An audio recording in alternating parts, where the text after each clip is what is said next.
Welcome to Let Me Fix This. Enjoy the video. In this video, I will explain how to change oil in a Lexus ES 350.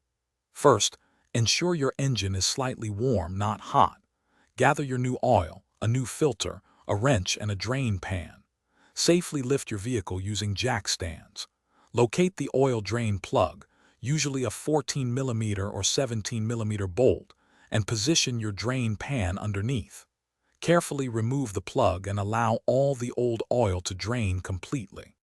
Once the oil has fully drained, it's time to replace the oil filter.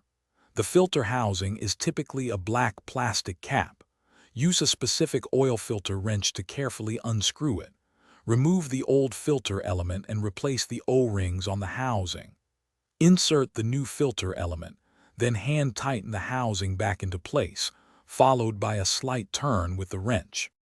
With the new filter in place, reinsert the drain plug using a new crush washer and tighten it firmly. Now, locate the oil fill cap on your engine, usually marked with an oil can symbol.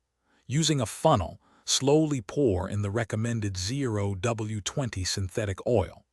The Lexus ES 350 typically requires about 4 quarts of oil for a complete change. After adding the oil, start your engine and let it run for a minute or two. Check underneath for any leaks around the drain plug and the new oil filter. Turn off the engine, wait about 5 minutes for the oil to settle, then check the oil level using the dipstick. Finally, reset your maintenance reminder light, and you're all set. Thanks for watching. If you found this helpful, don't forget to like and subscribe.